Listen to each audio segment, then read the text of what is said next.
KPM.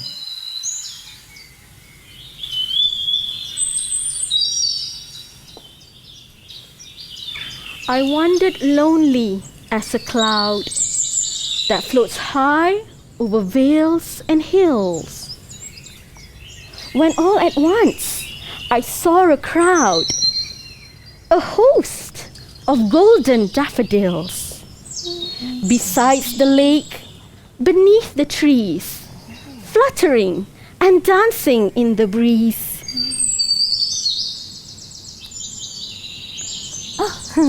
Continuous as the stars that shine and twinkle in the Milky Way, they stretch in never-ending line along the margin of a bay. 10,000 saw I at a glance, tossing their hair in sprightly dance. Wow! Hi, teacher! Nisa, do you also know the poem? Well, I do know about the poem that we just recited together just now. Well, I continued from the stanza that you recited. Well, I think I want to know a little bit more about this poem, teacher. Well, then you are in for a treat, because I'm sure that all the other students are also waiting to learn about this poem. I cannot wait. Let's go to the class now. Let's go, Nisa.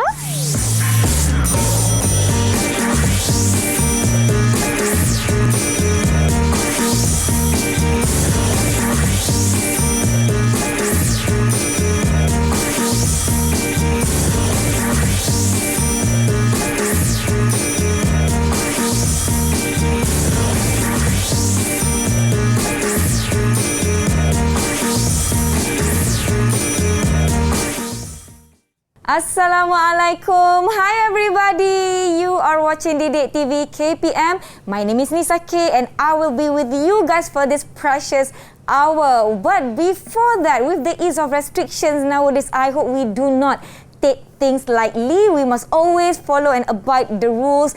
Number 1, to always wear face mask wherever you are. Number 2, to always maintain physical distance at least 1 meter, or if you are able to, or more. And number 3, always or regularly wash your hands using water and soap, and use hand sanitizer when needed. So let's welcome our teacher for today's lesson. We are going to learn together English literature for the upper secondary. We have teacher Nurul Hanin from SMK Convent Ipoh Perak. Hi teacher. Hi, Nisa. How are you?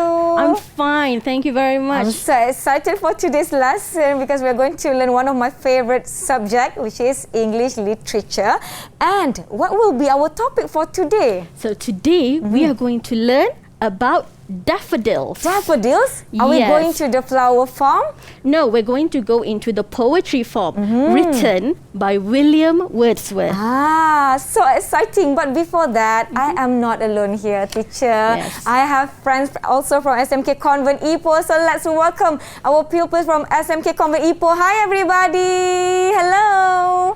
How are you guys doing? Beautiful girls we have here today. So let's get them introduce themselves. We will start with Esther. Kindly introduce yourself. Hello, my name is Esther Chong, but you can call me Esther. I'm from Foros. Thank you, Esther. Next, we have Michelle. Hi, Michelle. Hello everyone. My name is Michelle George, but you guys can call me Michelle. Thank you so much. Next, we have Christy. Kindly introduce yourself. Hello, Hi. my name is Christila and I'm from Foros from SMK Convent Ipoh. Thank you. Next, we have Putri Rania. Hi. Hi everyone, my name is Puteri Rania Zara, but you guys can call me Puteri. Hi, Putri or Princess. Can I call you Princess? Okay, next, we have Marsha. Marsha, hi. Hello everyone, my name is Marsha Nabila and you guys can call me Marsha. Thank you so much. Last but not least, teacher, we have Tiffany. Hi, Tiffany. Hello everyone, my name is Tiffany Yap and you can call me Tiffany. Alright, so our pupils at home, are you guys all ready? If you guys are ready, can you give me double thumbs up? Like this. Yes, they are all ready. So, teacher, we will be learning a little bit more about daffodils, the flowers or the poem that we just recited just now. Well, we are going to learn about the poem. Okay, but before that, we need to understand about our lessons more. We need to know where is our objective for today. So let's look at the learning standards that we are going to look at throughout the lessons today. So the first one is we need to recognize and identify the form and structure of the poem. So this is important. And the second one, we are going to examine and explain the effects of language and style in the poem. And the third one, we need to identify, we need to analyze and explain poetic devices that the poet uses to achieve effects in the poem. So whenever we read, whenever we look into it, students, we need to know, why am I learning this? What does this word do? What is the impact that the poet wanted to convey, the message that the poet wanted to convey inside the poem? And then, of course, we will look at the learning outcomes. So that is what we're going to look at into the lesson. As a student, what are you going to get? Okay? So by the end of the lesson, pupils should be able to, number one, identify words as well as poetic devices that gives meanings to the poem. Explain how words and two poetic devices have been used to make the poem memorable. And the last one, explore the use of words and images that creates a striking effect in the poem. Interesting. So, pupils, we have a mission today. We need to achieve all the learning outcomes lined by teacher today. And I would like to give a little bit more time for our friends at home to be ready. And I think they will need a book, they will need their notebook, their pen, their pencil, everything you need. And we are going to take a break. I'll see you guys after this in Didik TV KPM.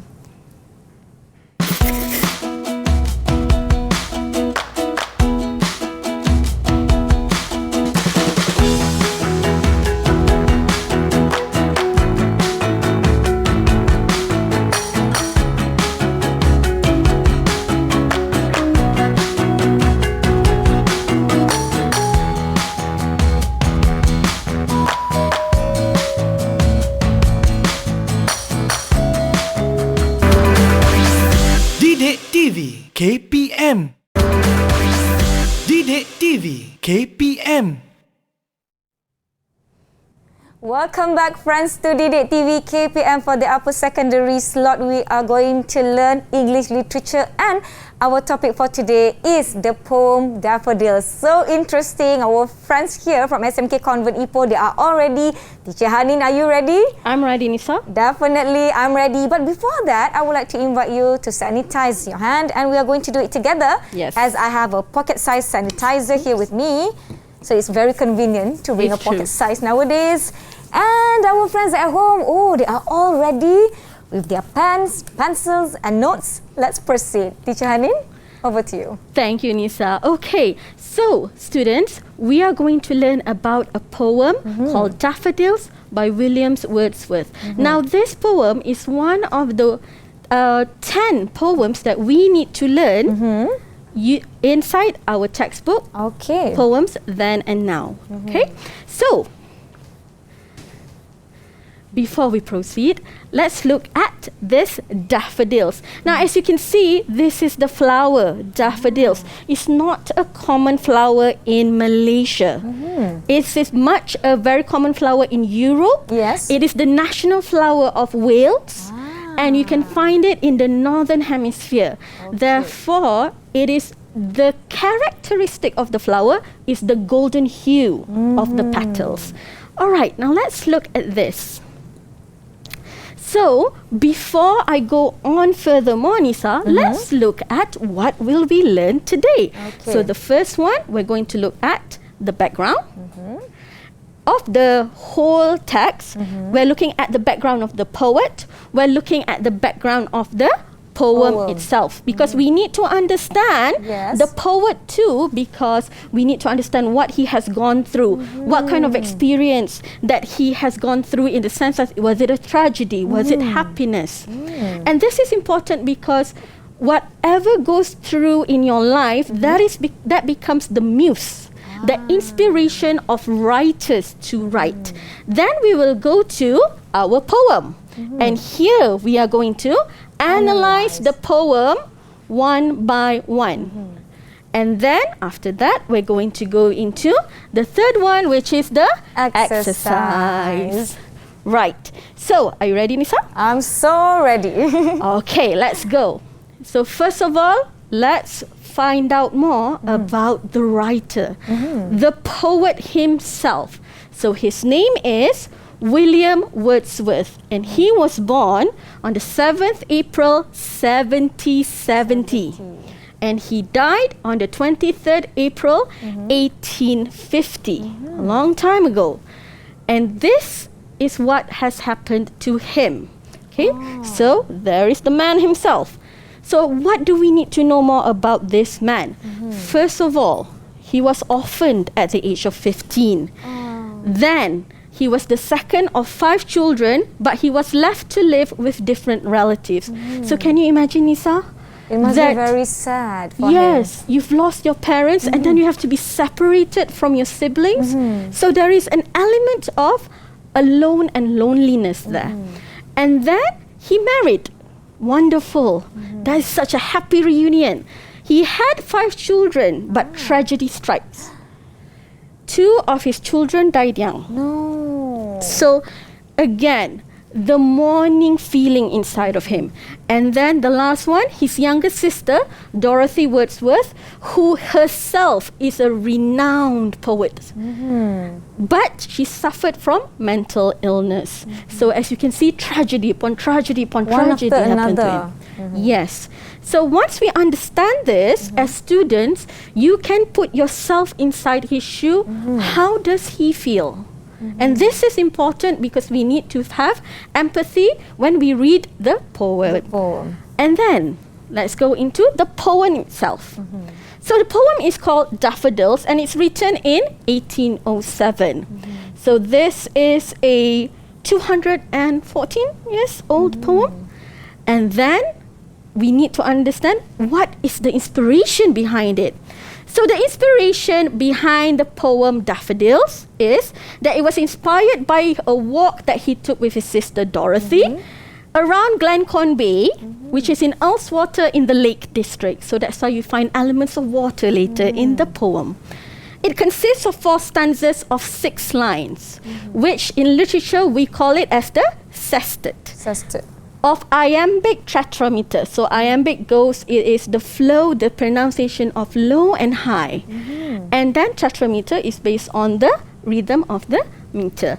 And the next one, the rhyme scheme. If the end rhyme scheme is A, B, A, B, C, C. We will look through this. People might be wondering, what is this A, B, A, B, C, C? We will look through this in our analysis later. But most of all, the poem as an overall idea, it talks about the power of nature in healing weary souls. Okay, next one. Okay, so let's look at the full poem. So this is the full poem of Daffodils, 4 stanzas. Okay, so students can see it. Our students at home can also see it. Every single one of the stanzas is here. Each one of them has 6 lines. So it's a sestet. All right, and then before we go into more towards our poem, we want to know what is this poem about. So let's look at the synopsis. So because we have 4 stanzas, we want to go one by one. What is the story about? So stanza 1, the speaker was walking and saw a lonely cloud in the sky, signifying his loneliness. So when he saw the cloud, he feels as if, oh, that is me. It's alone. I am also feeling lonely. Then he saw a field of daffodils that was so beautiful, it captivated him. So he was amazed by the beauty of the flowers. In stanza 2, the continuity of the story, the speaker emphasized on the huge number of daffodils that stretch further than the eyes can see. The golden color also represents them as stars in the Milky Way. And this is important because when we look into this, remember that he was feeling lonely. And then there is, when you are at night, during a night time, it's very dark. Yes. So where does the light come from? The stars, the moon. Exactly. So the stars, he represented the daffodils as the stars stars. that brings light in darkness. And in himself, he feels lonely. So the flowers brings brightness towards his dark life. That's beautiful. And the third one is stanza 3. And in stanza 3, the daffodils all looked like waves dancing in the wind. So he's giving more characteristics, more beauty of the flowers when he saw them in Lake District.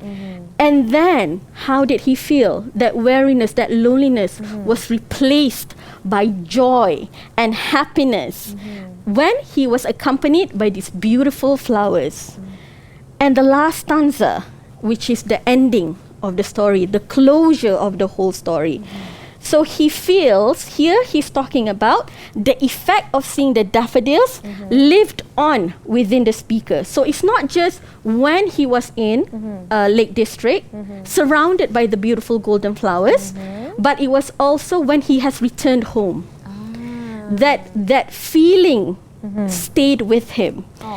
And so, whenever he feels down, whenever he remembers the beautiful daffodils, he will feel uplifted and he will feel happy again. So that is the poem, what the poem is about. I can actually imagine how beautiful the daffodil flower feel, like this one. Yes, that is true. Now, since we know the whole synopsis already, we need to look at analyzing the poem. So first of all, let's look at how to analyze a poem. Now, Nisa, I like to ask our friends, our students who's waiting.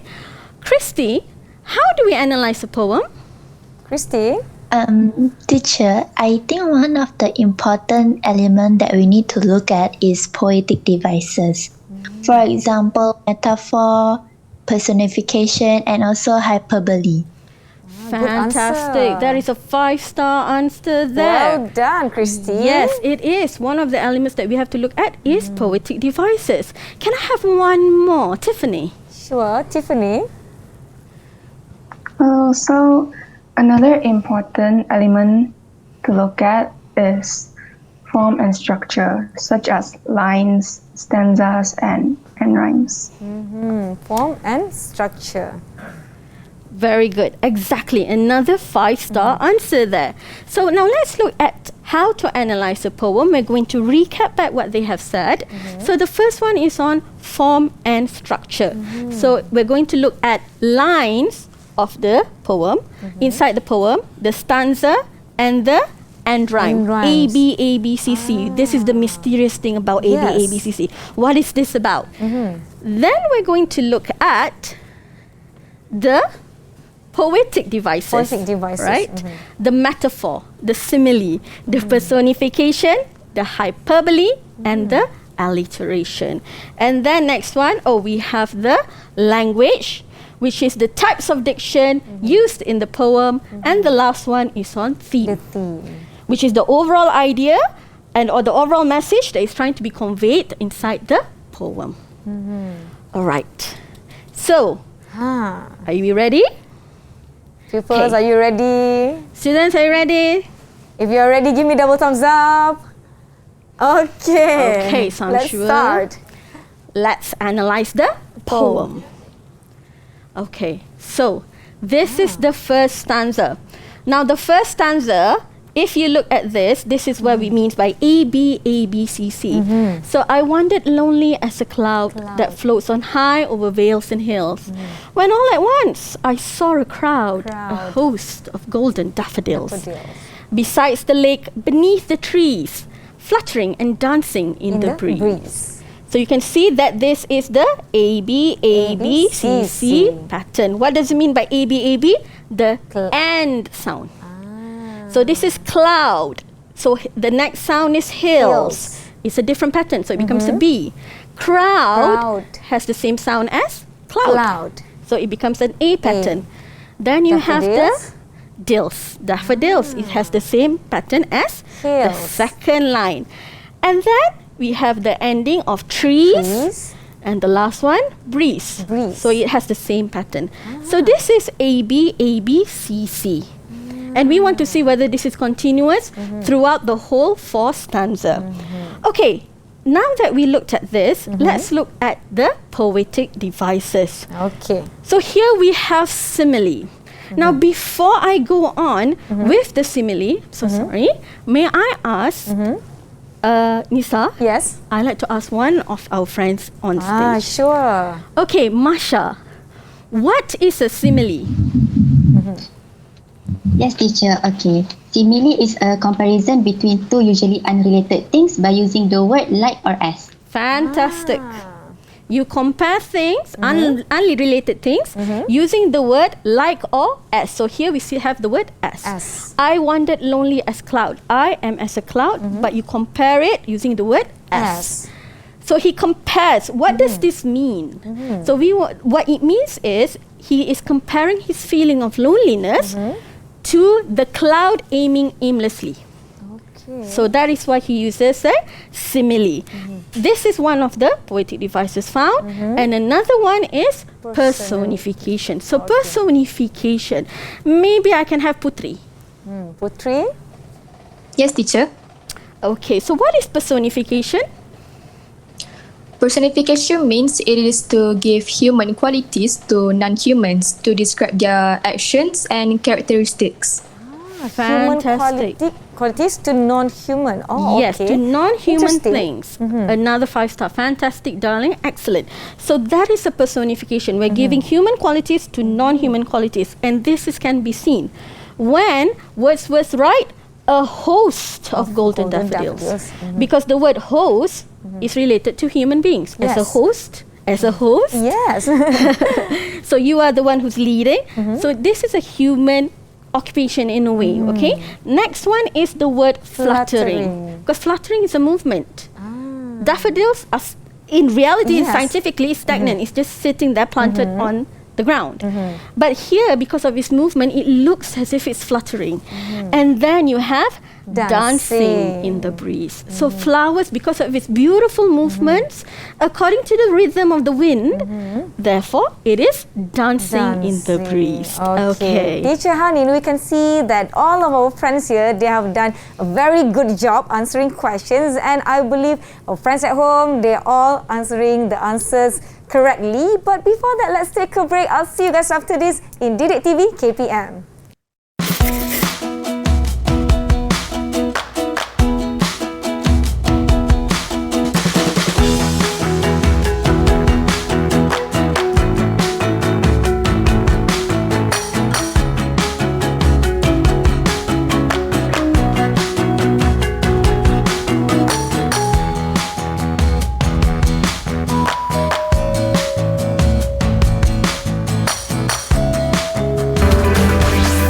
Didik TV KPM. Didik TV KPM. Welcome back to Didik TV KPM. We are now learning about Daffodils, a poem by William Woodsworth, and we have gone through this first stanza. So let's proceed with our lesson. Teacher Hanin, students, are you okay? Give me a double thumbs up. Everybody are all on top of their game. Okay, let's proceed. Okay, let's go. All right, so looking back at the first stanza, we've already gone through the daffodils. Yes. Now let's look at the second stanza. So this is the second stanza. Again, it has the same and rhyme, as we can see, okay? Continuous as the stars that shine and twinkle in the Milky Way. They stretch in never-ending line along the margin of a bay. 10,000 saw I at a glance, tossing their hair in sprightly dance. Again, we're looking at the sound. Shine, way, line, bay, glance, exactly, and dance. So again, the same rhyme scheme at the end. A, B, B, C, C.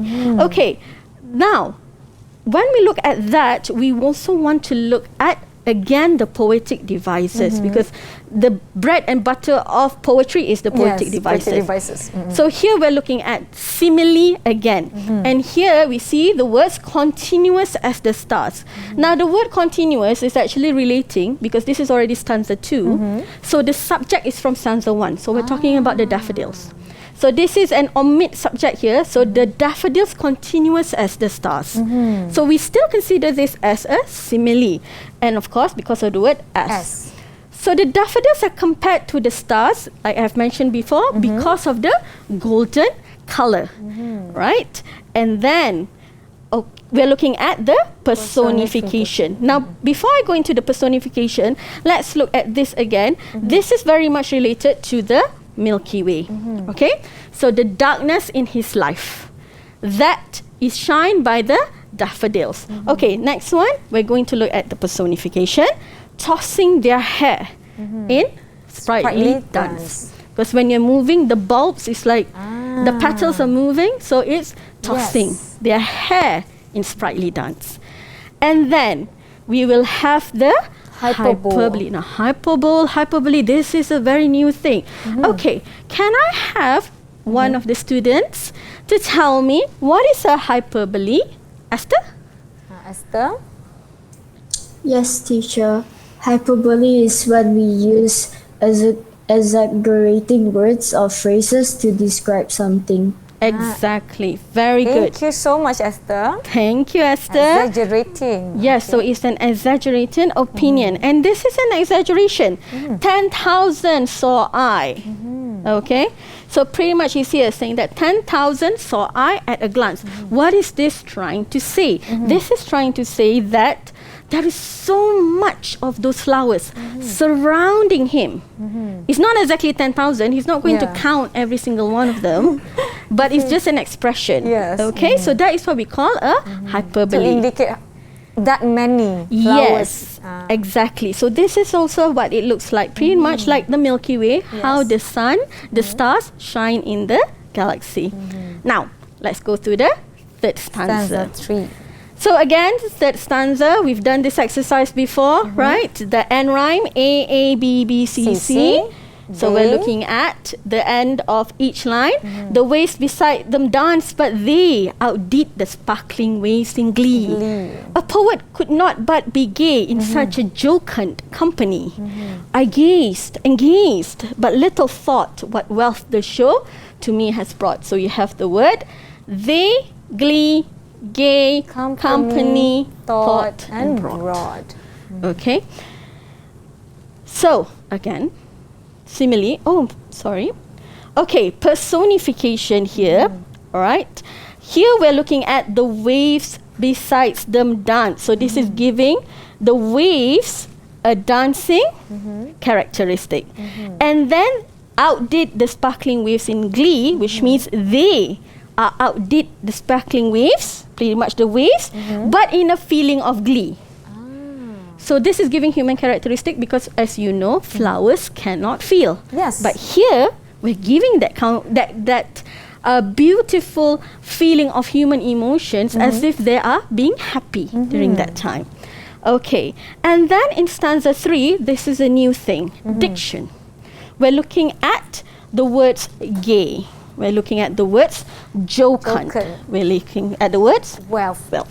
Okay? All right. Excuse me, Miss Hanin. Yes, Michelle.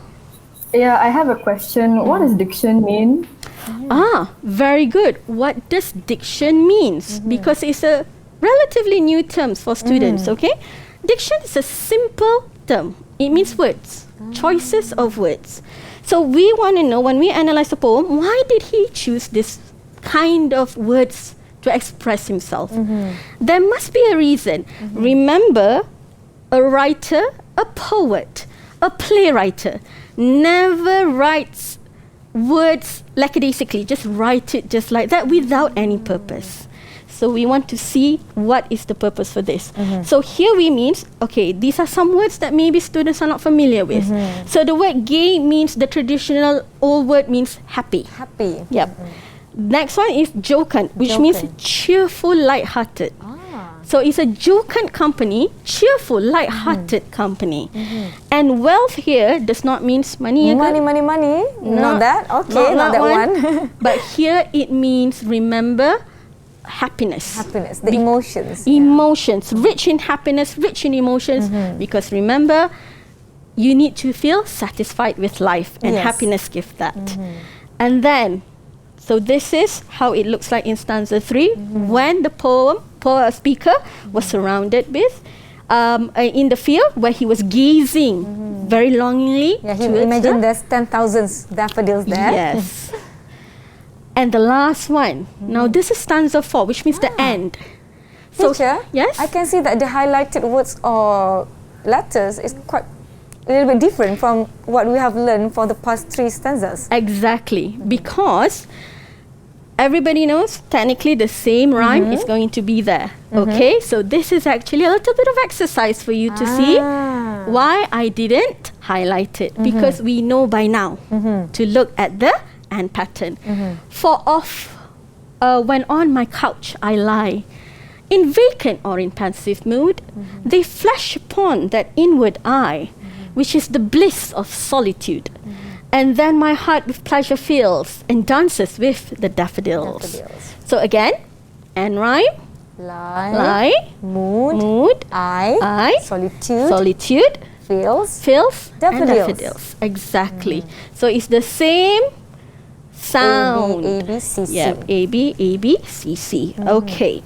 So let's look at here we have metaphor. Now before this we learned simile is a comparison between two unrelated things, but when you want to compare it inside the line itself, you use the word like or as.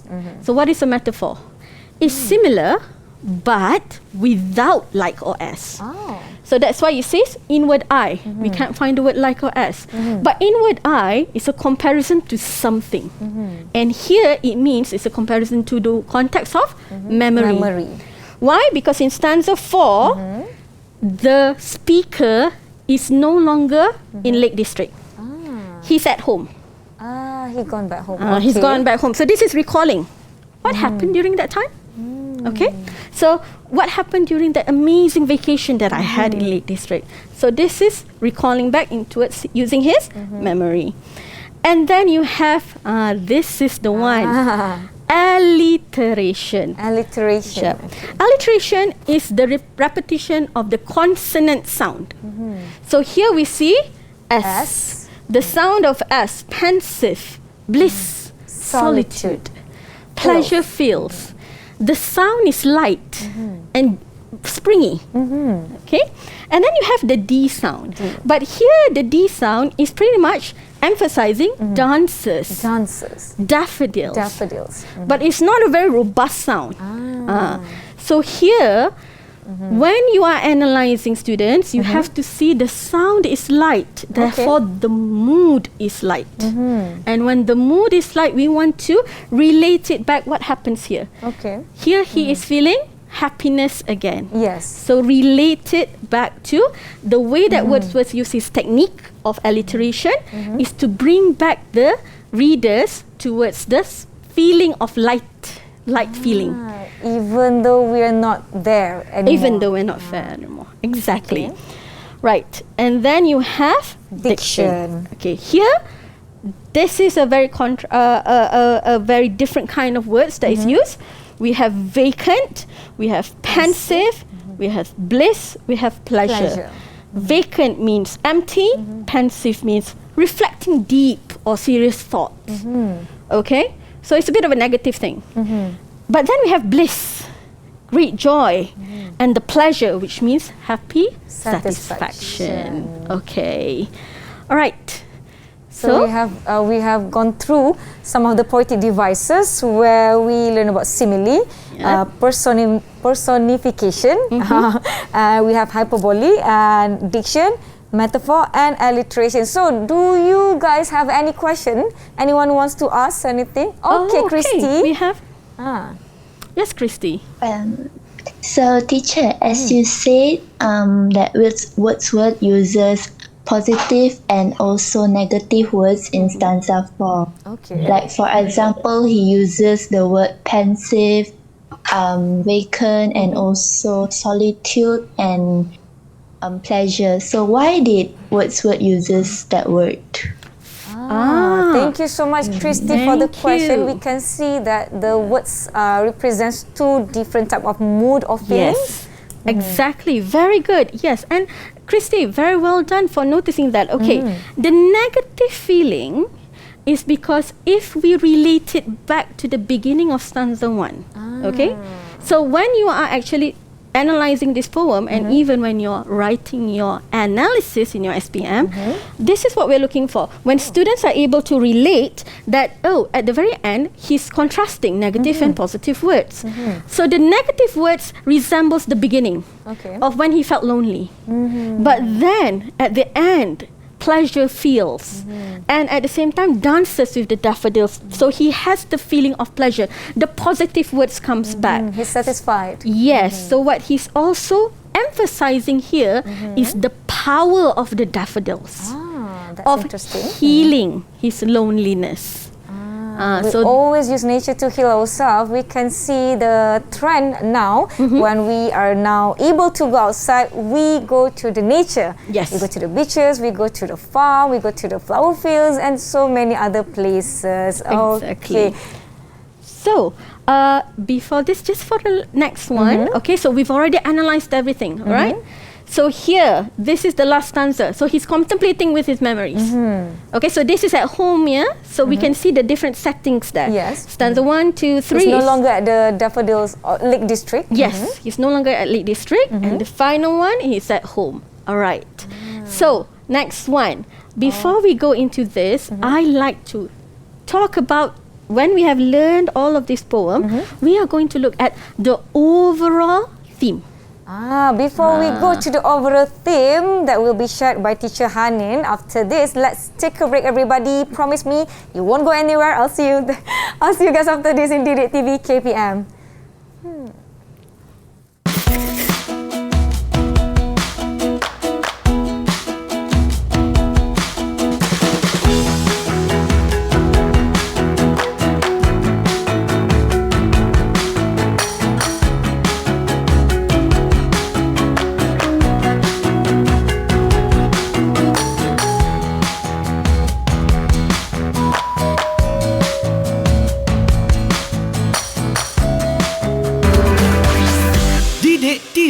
KPM. Didik TV KPM. Welcome back to Didik TV KPM, and as promised, teacher Hanin will bring us through the theme of the whole poem Daffodils. Thank you, Nisa. So we are already going towards the theme of the poem. Now, before we go into the theme, I just like to know, because students have already read, we have gone through all this poem. Yes. So I like to ask whether the students are able to maybe guess what is the overall idea about. So maybe can I have Tiffany? Tiffany, can you tell the main idea of this poem? Yeah, all right, teacher. So one of the themes is the beauty of nature. Very good. Yes. So that is important. Exactly. Well done, dear. So one of the theme is on the beauty of nature. Okay, so let's go towards the themes. Exactly. The first one is on beauty of nature. Why? Because when we learn about something that is fully on the beauty of the flowers, which is the flowers is a part of nature, therefore we have to look at it as characteristic. Now, this is one of the things that students sometimes get it wrong. They feel as if, it's just about the characteristic of the flower. How can that become a theme? It is a theme. Flower. Yes, because when we read the whole poem, there were so many characteristics about the daffodils, and therefore it is his in a way that his expression of the beauty of the daffodils, and that is an idea. It's the beauty of nature and how the daffodils are portrayed, because it is something, the way that it is portrayed shows that daffodils is beneficial, nature is beneficial, and has the power to soothe a human's mind and chaotic emotions. Because remember, the speaker was going through so much tragedy, Yes. feel this heavy burden on his shoulder. Horrible events in his life. Yes, so when he saw the beauty of Mother Nature, somehow uplifts him. He feel calm, satisfied, happy. Exactly. And the next one is on happiness and loneliness. So here this is the contradicting ideas. Okay, happiness and loneliness is part and parcel of a human life. I'm sure, Nisa, you have felt Yes. it. I have felt it. Students at home, you have felt Teacher, it. we can always feel lonely even though we are in a crowd. Exactly. But we've gone through this. So this is something that we need to understand is natural. Yes. Yep. But don't let ourselves just be alone and lonely in our loneliness for Don't so let long. yourself consumed Yes. by all these emotions. True. And these two emotions is shown in the poem because to contrast and to show that as a people, we go through the ups and downs of life. And whenever we go up, we have to go down. Whenever we feel down, we have to uplift ourselves back up. So it's possible. It's not something that is static or permanent. Yes. And whatever happens in your life, we need to bounce back. Exactly, Nisa. Next one is... Oh no! Okay, I'm going back now. Okay, we need to do the exercise together. Yes. It's very important. Do your homework, kids. Don't forget. Okay, so the exercise for today, this is the question. How does Wordsworth convey nature's ability to comfort one in times of loneliness? Now, as you can see, this is a 15 marks question. Because that's quite a lot, teacher. It is a lot. And this is actually based on an SPM format question. Okay, so here, how are we going to unpack it? When we have students, do not forget, read the questions carefully. Underline, take out that highlighter, whatever you want to use, yellow, blue, orange, red, pink, and highlight the important words. So here, how does Wordsworth convey nature's ability?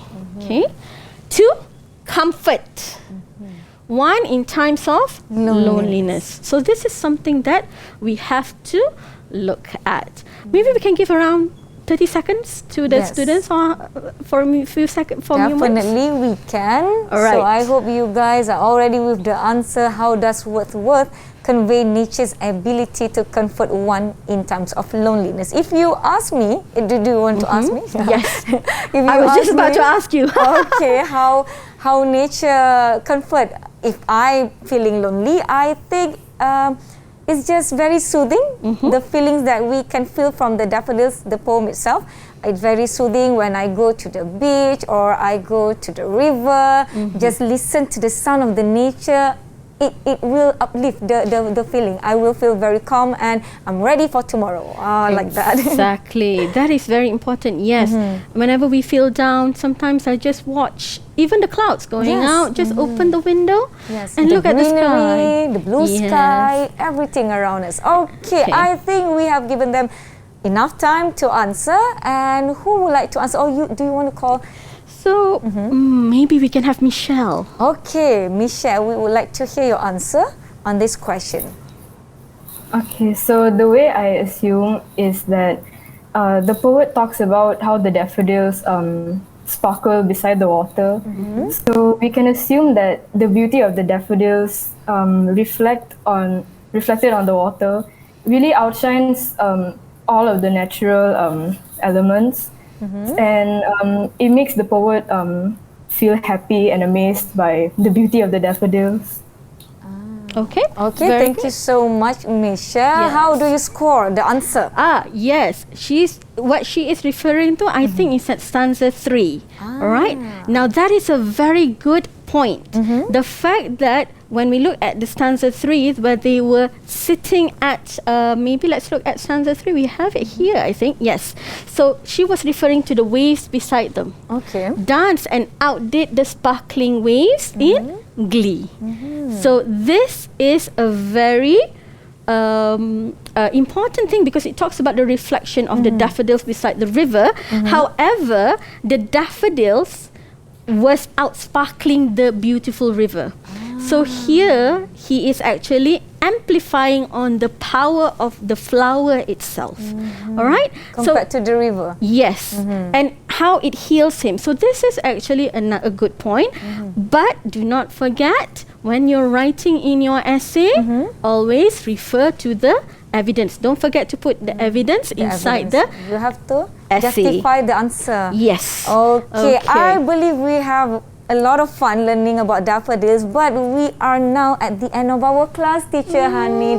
I would like to ask you for the conclusion to what we have learned so far today. So today, students, we have learned about the poem Daffodils. One of the 10 poems that we need to learn inside our syllabus.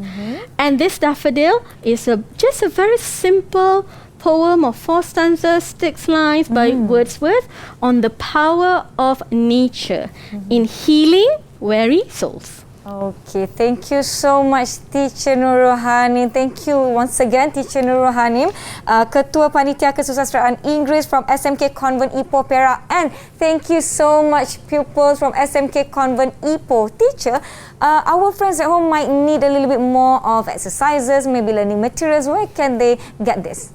Thank you, Nisa. That is very important.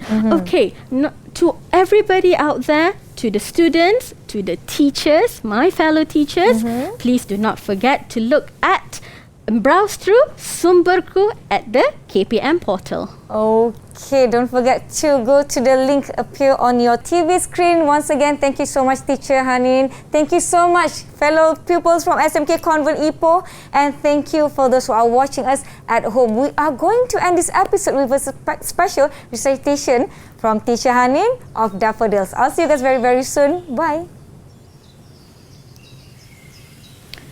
So, Daffodils, 1807. I wandered lonely as a cloud that floats on high over vales and hills, when all at once I saw a crowd, a host of golden daffodils, beside the trees, beside the lake, beneath the trees, fluttering and dancing in the breeze. Continuous as the stars that shine and twinkle in the Milky Way, they stretched in never-ending line along the margin of a bay. 10,000 saw I at a glance, tossing their hair in sprightly dance. The waves beside them danced, but they outdid the sparkling waves in glee. A poet could not but be gay in such a jocund company. I gazed anxious.